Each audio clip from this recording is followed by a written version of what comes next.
โทรศัพท์แม่มัน เงิน ตาย ไอรี่บ่มาเลย ไอ้ แม่ แม่นแหละ แม่ดีป่ะ แม่น จื้อเลยเนาะ เนื้อ จื้อเนาะ เก๋จังวะ แกอย่างนี้ แซ่ยังอุ้ยเต็มเลย ผืดป่ะล่ะ เกิดอยู่ ลองมึงดูเดี๋ยวด่าลองมึงดูโอ้ขอบใหม่ที่เราเนาะ จักเม็ดก่อนนี่30 เมตร ได้อยู่ได้กันออกไว้บ่เนาะใหญ่เลยเนาะ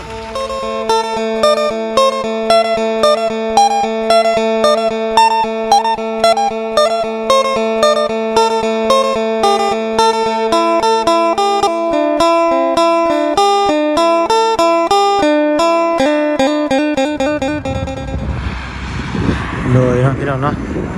ตัดภาพมามือนี่พี่น้องเนาะบาทนี่พี่น้องเนาะบาทนี่เองทางบ้านนายเองก็ได้มาทางน้องบุญทวีเดือน้อง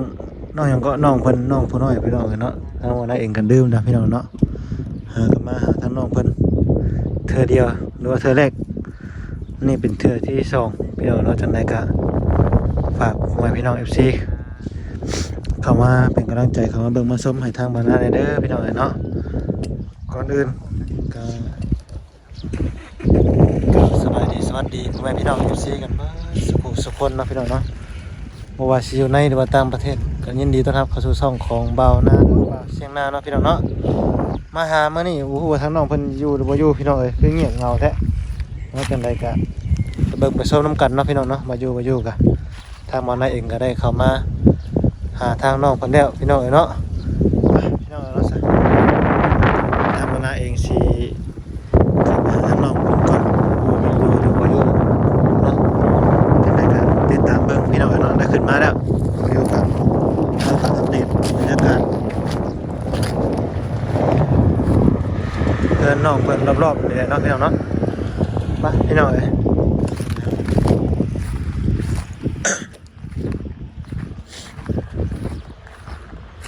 เดี๋ยวนะเดี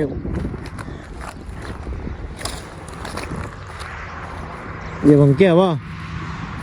มานำกัน3 คนเราไม่ได้กันเลยเนาะมีทั้งบ่าวจิตแล้วก็บ่าวคำเพิ่นนี่มาก็เห็นทางบ่าวตาเพิ่นมาก่อนแล้วพี่น้องเนาะบ่าวตาเพิ่นก็มานี่พี่น้องเอ้ย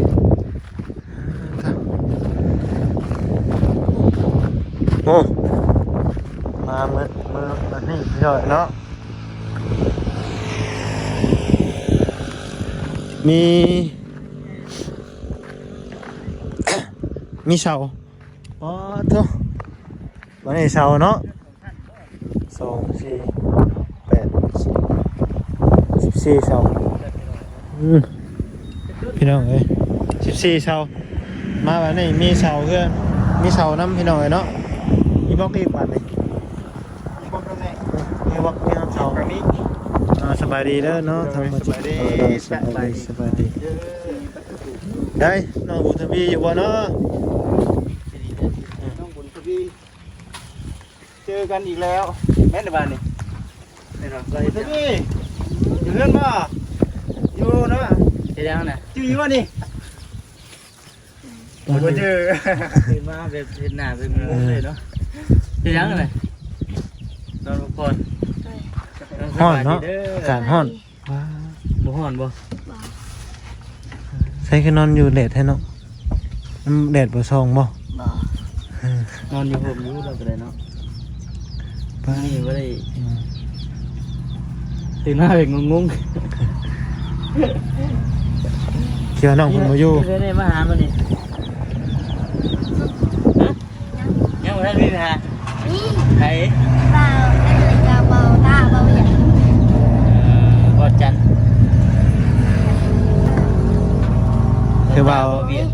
ว่า2 คนแต่ยังบ่เจอเนาะหากันมาเทื่อเดียว 2 2 เทื่อนี่เนาะไอ้เนาะ แสน ผมเจอกันตอนใด เยอะเลยเนาะ เจ้าหน้ามันบ่ โดย อันนี้เด้อ ชื่ออยู่เราก็ได้ ไอ้น้องเพิ่นยังจำชื่อบ่ได้บ่ชื่อแต่หน้าเนาะน้องเนาะ โดย บ่ เบา เป็นหยัง คำวันนี้เบาหน้า โดย กินข้าวกินน้ำหรือว่าเนาะ กินแล้ว กินกับหยังมาเนี่ย กินกับปิ้งไก่ ปิ้งไก่ปิ้งไก่เซโนบ่ ปิ้งไก่ขาไก่เอง โอ้ โอ้ กินไก่อันเจ้าเลี้ยงเองเนี่ยบ่ โดย เก็บปิ้งไก่เซโนนะ เก็บเป็นไก่ชนะดิ คืออยู่ห้องคู่ไปนั่งอยู่พุ่น หมักไก่แดด มันแดด เด็ด เนาะ เนาะ น้ำฝนนอกวันที่ดอกกลางคืนก็นอนอยู่นี่เลย บอกยาอะไรจะ ยาไปที่ไหน ไปนอนในประตู เป็นไรคือว่ายาอะไรแบบนี้ ยาข้าเจ้าเด็กน้อย เอ้า อืม อยู่ทั้งนี้ก็เขาก็ซ่าขึ้นบ่ โดย มีคนเคยเอาไปแล้วบ่ หนึ่ง ยังอยู่แต่ว่าเขาซ่าเนาะ โดยเมื่อวานในเขาคิดตัวอยู่บอกอยู่บ้านในบ้าน เมื่อวานนี่เขามีตัว เขาเสื้อผ้า ดีแล้วน้องดีแล้วเขาไปนอนน้ำประตูพุ่นแหละ เขาบอกว่าไปน้ำอ้ายบ่เขาพากันแหลม โอ้ เขาตัวเจ้า บอกตัวหมูเขา ตัวหมูเขามาขายเสื้อผ้าแล้วเขาว่าไปน้ำอ้ายบ่ติ โดย แลน จับกันแก่แหลม ดีแล้วเขาไปนอนน้ำประตูพุ่นแหละ ถ้าว่าสินอนอยู่พี่แต่พอตู่ให้เขาไปนอนน้ำลาว โอ้ เราเป็นห่วงเนาะอันตรายพี่น้องเนาะ อีกอย่างช่วงนี้ก็คือเอาเลยเนาะ มีข่าว ข้าวกระเซ ข่าวเซแต่เห็นอยู่ในข่าวแชร์ในเฟซในหยังก็เห็นเด็กมีว่าตาลุยหน่อยอีกหน่อยข้างในนะข่าวคนออกมาเนาะกระแสคนน่ะ อย่างเลยเนาะ มีแต่ตะเวนมาออกมาพี่ โดย พูดแหละเข้าไปนอนน้ำประตูพูดแหละเนาะ เป็นอะไรเรื่องชาญเจ้าเป็นไร โดรี่ยังบอกว่า โอ้ทางดียังพัฒนามาอยู่ โดย มีข่าวดีคำว่าอย่างไรนะ ฮะนั่งบอกพี่ไม่แต่มาเรื่องว่าทมดิน ถม ถม ดิ ดิ น น เลย เสากับบล็อกนี่เป็นข่าวดีทั้งไหนเนาะทั้งไอ้เบิดไอ้เตียงบ่ ไอรี ไอ้ดีบ่ เอ้ย เสากับบล็อกนี่เนาะ โดยเศร้าเตียงกับโรลี่กัน ดีใจน้ำเนาะพี่น้องเลยทางน้องเพิ่นก็มีคำว่านิดหน่อยทั้งอ้ายเพิ่น แต่ว่าคือปัจจุบันนี้บ่ได้นอนอยู่นี่แล้วเนาะมีแต่ตอนเว้น ถ้าโปรโนนอยู่นี่ ได้จังมื้อเนาะ 3 3มื้อ โดย ไปนอนอยู่นี่ได้3มื้อแล้ว โดย ในใจตัวเองนี่อยากนอนนี่อยู่ติ โดย แต่ว่าทั้งประตูเพิ่นบ่ให้นอน โดย เพิ่นก็เป็นห่วงลูกหลานและยังน้อยอยู่เนาะ แม่ กลับปะอีกอย่างช่วงหลังๆนั่นก็ยังบ่ได้มีข่าวเด็กน้อยหายเด็กน้อยเสียเด้แต่ว่าพอช่วงนี้มาบัดว่าข่าวอันนี้ขึ้นมาหลายเอาของเด็กน้อยเครื่องของในป้าไว้ใช่ได้เต้ โดย เมื่อกลางคืนก็ล็อกไว้ใช่ได้เนาะ โดย จะสมาของบริเฮียไปเสียบ่ บอก บัดที่ได้ไฟฟื้นเนี่ยกลางคืนเนี่ย เปิดเวียน ก่อนเฮาสิเมื่อนี่เปิดไว้ก่อนบ่ เปิดเองมั้ง โอ้ไฟโซลาร์เซลล์มันบ่ โดย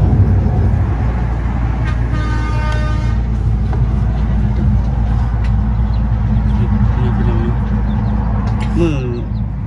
มือลงๆนั่นเป็นจังไดเฮือนบ่ได้เป็นจังไดบ่ บอก ฮะ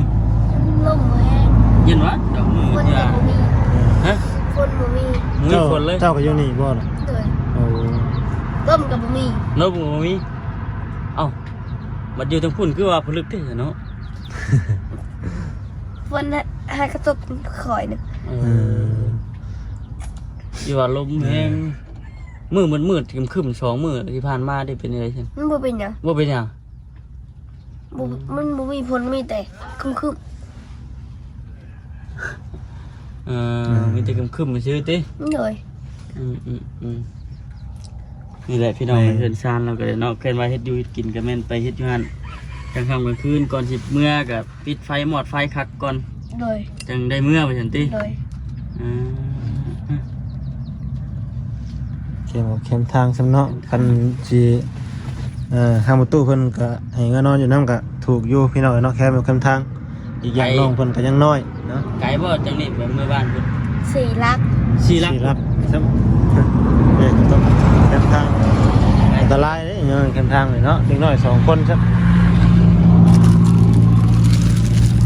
ปัสจะไปนั่งห่มว่าเจ้าบ่ฮ้อนบ่ บ่ เออ ยันว่าแดดมันส่องเนาะ นั่งอยู่นี่ก็เย็นอยู่ติ โดย อืม นี่แหละพี่น้องเนาะก็เลยพากันมาเยี่ยมมายามน้อง เออ มุทวีช่วงสงครามแรงๆก่อนว่าซั่น เจ้ามาแต่บ้านบ่ แม่มาแต่บ้านพุ่นแหล้ว ได้มาแต่บ้านจังได๋มา มาแต่บ้านพุ่นแหล้วพุ่นบ้านทั้งของไอ้เตียงพุ่นแหล้วบ้านเดียวกัน โดยบรี่ยังบ่มา เออ ผมกินนี่เห็นตามหลังมาอยู่กิน บรี่บ่ แม่นเห็นทั้งอ้ายเพิ่นอยู่ โดย เออเพิ่นน่าสิขึ้นมาพี่แหละ จะมีข่าวดีอยู่จักเด้เหมือนน้องนนบุญทวีถามหาแต่ไอรีนี่เนาะ แล้วว่าอะไรสิมา แล้วว่าแล้วสิมา โดยมึกนะ อืม เมื่อก่อนนะ อ้ายเพิ่นยังสิขึ้นมาอยู่ดอกน้อยเพราะว่ามันไปทางนี้ดุอยู่เพิ่นแหละเพิ่น เจ้าหน่อยก็แวะแล้วเนี่ยเจ้าเพราะว่าเฮาขึ้นมากัน ฉะนั้นก็เห็นหน้าเพิ่นได้ ตามมา เพราะว่าเห็นทั้งอ้ายเพิ่นตามมาแล้ว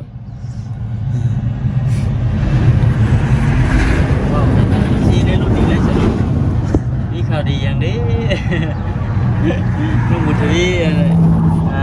นหาไอรีเรื่อยแท้ว่าซั่นอันนั้นพี่น้อง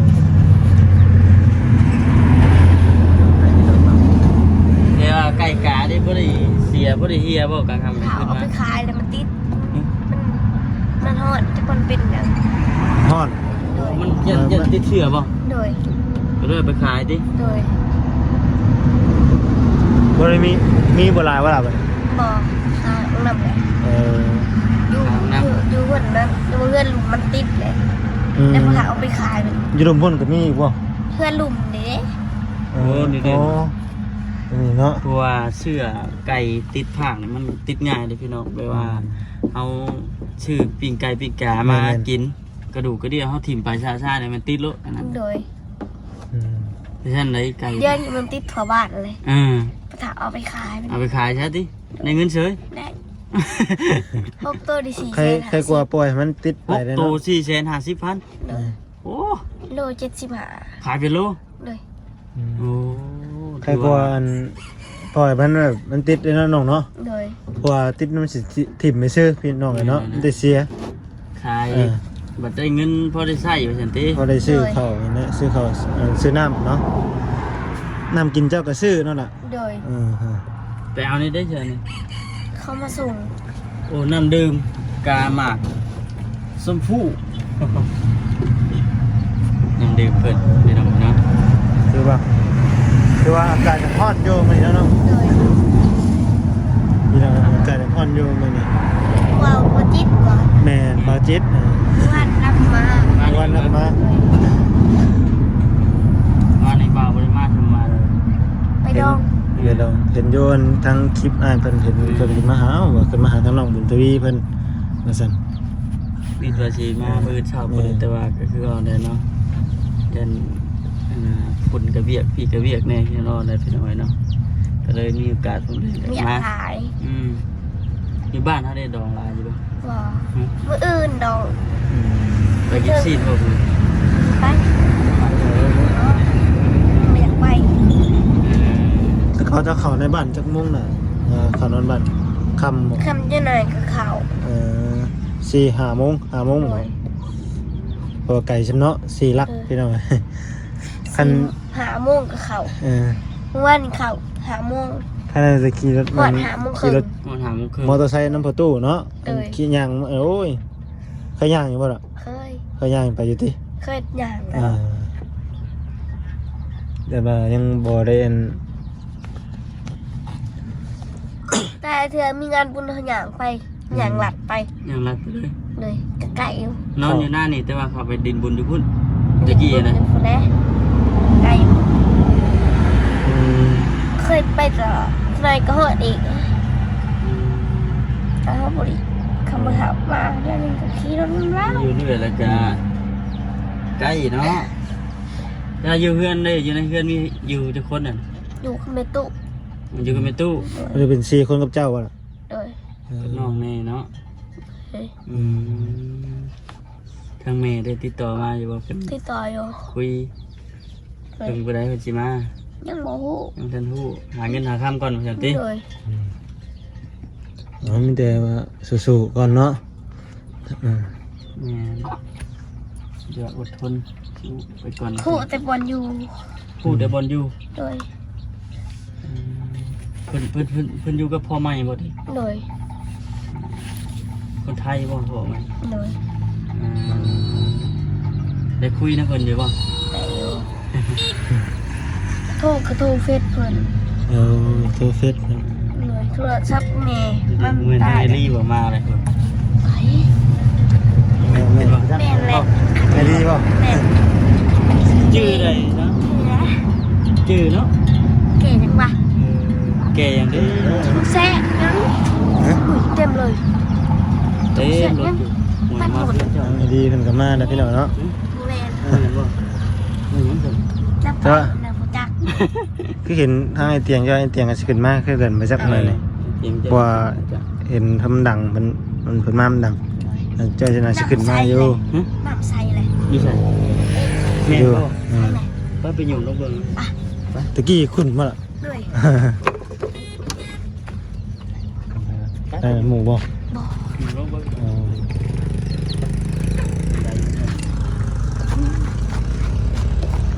ทางไอดีเพิ่นก็กำลังมาเนาะพี่น้องเนาะเห็นหน้าเพิ่นอยู่มาสั่น เดี๋ยวเอาก่อนเห็นงัวเข้าเนาะปิดไว้เออ เราอยู่มันบอกแบบ อ๋อปุ๊เนาะพี่น้องเอ้ย อ้าวรถแซ่บอยู่แบบ แม่นให้เจาะอยู่ลุ่มมานี่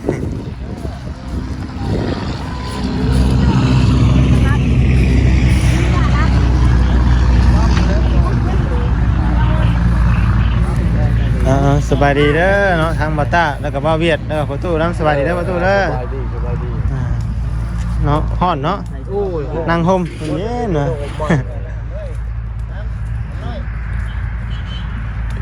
จะจูบได้ดีเนาะ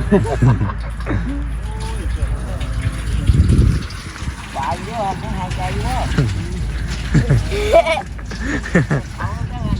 เย็นอยู่เบิ่งเนาะอาบเย็นดีบ่ เลย ดูกันมันเต็มชอบเลยนะครับดู คืออะไรที่เขาบ้าอยู่บ้าน ผืดวะล่ะ คืออยู่ ลองมึงดูเดี๋ยวลองมึงดู โอ้ขอบใหม่ที่เราเนาะ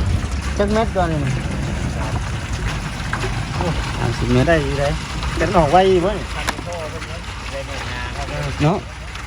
ใหญ่เลยเนาะ เดี๋ยวเราตามต้นไม้ต้นไม้ ล้างมือลงเบิ่งก่อนโอ้เย็นดีป่ะครับเย็นดีนี่พี่น้องเลยตาหากเนาะอากาศร้อนนั่นนี่ อาบไหมอาบไหม เมื่อเสื้อผ้ามาเดี๋ยวมื้อหน้ามื้อไหนก็จะเสื้อผ้ามาอาบพี่แหละไม่ชอบนะอาบ แม่น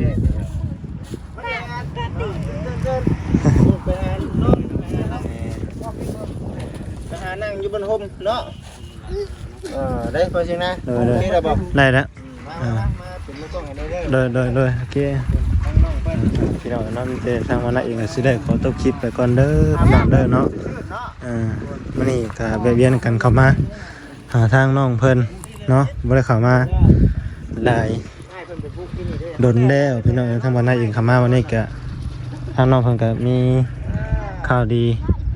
หลายอย่างในทางไอเตียงแล้วก็ไอดีเนาะพี่น้องเนาะเพิ่นช่วยกันเนาะพี่น้องเนาะจังไดก็ดีใจนำน้องเพิ่นเด้อเนาะจังไดก็ติดตามเบิ่งน่าสิแม่นบ่ดีแหละ